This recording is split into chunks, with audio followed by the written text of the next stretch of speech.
Hello dear, welcome back to Hindi NCERT। आज की video में हम करेंगे रसखान के सवैये। कुल 4 सवैये दिए हैं जिन्हें आज हम पूरा करेंगे, तो वीडियो पूरा देखें, एंड तक देखें, तभी आपको समझ में आने वाला है। वीडियो को लाइक करें, शेयर करें, और यदि अभी तक चैनल को सब्सक्राइब नहीं किया है तो ऑफकोर्स उसे भी सब्सक्राइब कर लें। तो सबसे पहले हम जानेंगे रसखान के जीवन के बारे में कुछ महत्वपूर्ण बातें। रसखान कृष्ण भक्त थे। इनका पूरा नाम सैयद इब्राहिम बताया जाता है। इनका जन्म 1548 में एक राजवंश परिवार में हुआ था।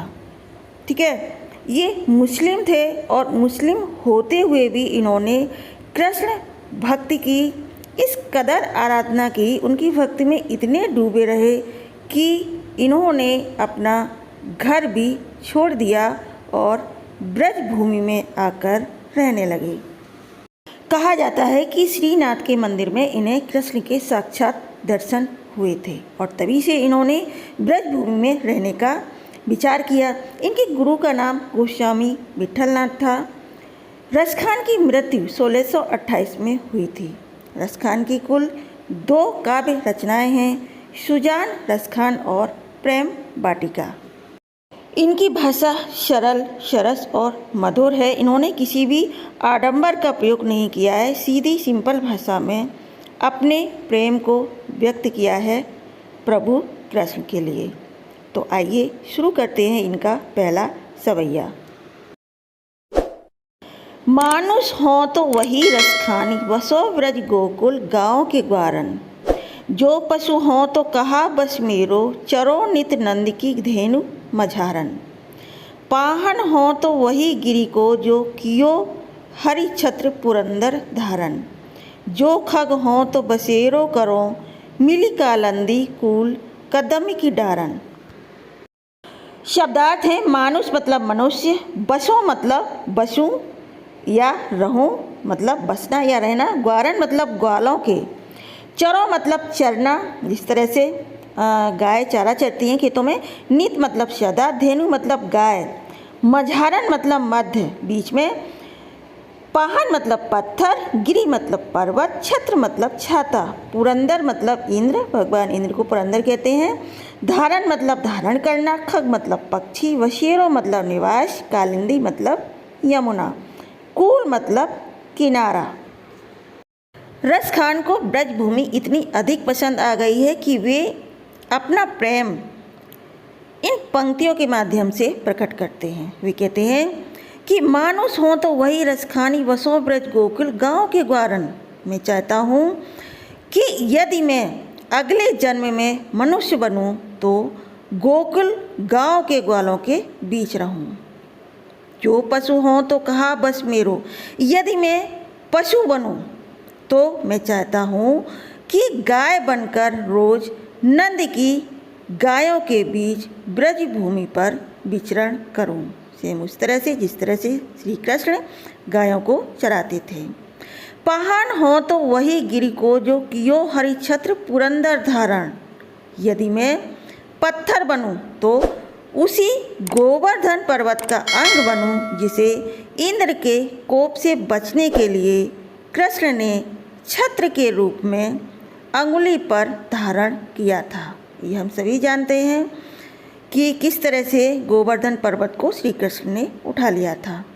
आगे भी कहते हैं, जो खग हो तो बसेरो करो, मिली कालिंदी कूल कदम की डारन। यदि मैं पक्षी बनूं तो यमुना के तट पर कदम की डालों के बीच अपना बसेरा बनाऊं, और इस तरह से मैं ब्रज भूमि से अपना नाता अगले आने वाले जन्मों में भी बनाए रखना चाहता हूँ।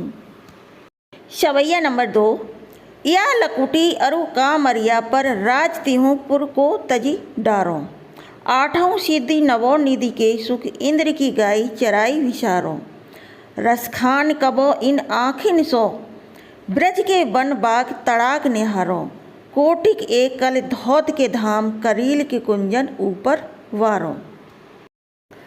लकुटी मीन्स लाठी, कामरिया मीन्स कंबल, तिहु मतलब तीनों, पुर मतलब नगर, तजी डारो मतलब त्याग दूँ, आठों सिद्धि मतलब आठों सिद्धियाँ, नवोनिधि मतलब नौ निधियाँ, विचारो मतलब भूलूँ, तड़ाग मतलब तालाब, निहारो मतलब देखूँ, कोटिक मतलब करोड़ों, कलधौत मतलब सोना, धाम मतलब घर, कुंजन मतलब लताओं के घर, वारों मतलब न्यौछावर करूं। कृष्ण के प्रति अपने प्रेम को अभिव्यक्त करते हुए रसखान कहते हैं कि या लकुटी अरु कामरिया पर राज तिहूँ पुर को तजी डारूं। वे कहते हैं कि कृष्ण की लाठी और कंबल के बदले तीनों लोगों के राज्य को भी मैं त्याग सकता हूँ, सिर्फ उनकी लाठी और कंबल के बदले। इतना अधिक अनुराग वे करते हैं कृष्ण को। आठों सिद्धि नवों निधि के सुख नंद की गाय चराई विचारो। इट मीन्स नंद की गायों को चराने के बदले संसार की आठों सिद्धियों और कुबेर की 9 निधियों के सुखों को भी मैं त्याग सकता हूँ। कौन? रसखान। रसखान कबो इन आखिन सो ब्रज के वन बाग तड़ाक निहारों। भी कहते हैं कि जब से मैंने अपनी आँखों से ब्रज प्रदेश के वनों, बागीचों और तालाबों को देखा है और करील के घने कुंजों को देखा है, तब से मेरा मन इतना अधिक विचलित है कि मैं इनमें निवास करने के लिए करोड़ों सुनहले महलों को भी न्यौछावर कर दूं। इट मीन्स इन सभी चीज़ों को मैं त्याग दूं। सवैया नंबर 3। मोर पखा सिर ऊपर राखियों, गुंज की माल गरे पहिरोंगी, ओढ़ी पीतम्बर ले लकुटी बन, गोधन ग्वारिन संग फिरोंगी, भावतो बोही मेरो रसखान, सो तेरो कह सब स्वांग करोंगी, या मुरली मुरली धर की, अधिरान धरी अधिरान धरोंगी। मोर पखा मीन्स मोर के पंखों से बना हुआ मुकुट। गुंज मतलब घुंघची, एक पौधे पर उगने वाला विशेष प्रकार का दाना जिसे गुंज कहते हैं। गरे मतलब गले में, पीतम्बर मतलब पीला वस्त्र, लकुटी मतलब लाठी, गोधन मतलब गाय, ग्वारनी मतलब ग्वालों, स्वांग मतलब रूप धारण करना या भेष बनाना, मुरलीधर मतलब कृष्ण, अधरान मतलब होठों पर, धरी मतलब रखी हुई, अधरा मतलब होठों पर, और धरोंगी मतलब रखूंगी या रखना। इस सवैये के माध्यम से रसखान ने एक गोपी के गुस्से को, उसके उल्हाने को व्यक्त किया है, जो कृष्ण से बेहद स्नेह करती है, अनुराग करती है।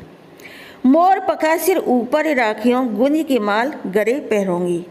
सखी कहती है, दूसरी सखी से कहती है कि हे सखी, मैं कन्हैया की तरह अपने सिर पर मोर पंखों से बना हुआ मुकुट धारण करूंगी, गुंज के माल गरे पहनूंगी और गले में गुंजों की माला भी पहन लूँगी, ओढ़ी पीतम्बर ले लकुटी बन गोधन ग्वारन संग फुरूंगी, और पीले वस्त्रों को धारण करूंगी और उसके साथ ही अपने हाथों में लकुटी लेकर यानी कि लाठी लेकर गायों और ग्वालों के साथ जंगल में भी घूम लूँगी। हम उस तरह से जिस तरह से भगवान कृष्ण गायों को चराने ले जाते थे और ग्वालों के साथ घूमते थे। भाभी तो वही मेरो रसिखानी, सो तेरे कहे सब स्वांग करूँगी। वह कहती है कि वह रस में कृष्ण मेरे मन को बहुत अच्छा लगता है, इसलिए तेरे कहने पर मैं कृष्ण का सारा स्वांग रच लूँगी। परंतु हे सखी, मैं कृष्ण के होठों पर रखी यह मुरली किसी भी सूरत में अपने होठों पर नहीं रखूँगी। या मुरली मुरली धर की अधिरान धरी अधरा न धरूँगी। इट मीन्स मुरली को अपने अधरों पर यानी कि होठों पर नहीं रखूँगी। क्यों नहीं रखूँगी? क्योंकि इसी मुरली ने ही तो मुझे कृष्ण से दूर किया है। तो इस तरह से एक सखी दूसरी सखी से इस उल्हाने को, अपने गुस्से को व्यक्त करती है। सवैया नंबर 4। काननी दे अंगुरी रही वो, जब वही मुरली धुनि मंद बजाई है। मोहिनी तानन सो रस खानी, अटा चढ़ी गोधन गए हैं तो गए है। टेरी कहो सिगरे ब्रज लोगनी, कालही कोहू कितनो समुझई है। माई रिवा मुख सी मुस्कानी, सम्हारी न जय है न जय है न जय है। काफ़ी गुस्सा दिखाई दे रहा है इन पंक्तियों में। आइए देखते हैं इनके शब्दार्थ। काननी मतलब कानों में, दे मतलब देकर, अंगुरी मतलब अंगुली, रहीबो मतलब रहूंगी, धुनी मतलब धुन, बजय है मतलब बजाता है। मोहिनी मतलब मोहित करने वाली, तानन मतलब तानों से, अट्टा मतलब अट्टालिका, महल या फिर जिसकी छत वगैरह होती है वो, गोधन मतलब एक लोकगीत, गहे मतलब गाय, टेरी मतलब पुकारना, सिगरे मतलब सारे, काली मतलब कल, कोहू मतलब कितना ही, माहिरी मतलब हे माँ, शमहारी मतलब शमहली, न जहे मतलब नहीं जाएगी। कृष्ण की वंशी की धुन सुनकर, उस धुन से मोहित होकर एक गोपी सखी से कहती है कि हे सखी, जब कृष्ण धीमी धीमी स्वर में वंशी बजाएंगे तो मैं अपने कानों में अंगुली दे लूँगी, ताकि वंशी का मोहक स्वर मुझ पर अपना जादू ना चला सके। फिर चाहे कृष्ण कितनी भी ऊंची अट्टालिकाओं पर चढ़कर तान बजाएं या फिर गोधन नामक लोक गीत गाएं, किसी का भी असर मुझ पर नहीं पड़ेगा। टेरी कहाँ सी गिरो ब्रज लोगनी, काली कोलू कितनो समुझई है। माई रिवा मुख की मुस्कानी, सम्हारी न जहे न जहे न जहे। इट मीन्स यदि किसी प्रकार उस कृष्ण की मधुर बंसी की धुन मेरे कानों में पड़ गई तो ब्रज के समस्त लोगों को मैं पुकार पुकार कर कहूँगी कि चाहे फिर कोई कितना ही मुझे समझाए, मेरी मस्ती कम नहीं होगी। हाय री माँ, कृष्ण के मुख की मोहिनी मुस्कान इतनी सम्मोहक है कि उसके जादू से बच पाना मुश्किल है। उसका सुख मुझसे चाह कर भी नहीं संभाला जाता है।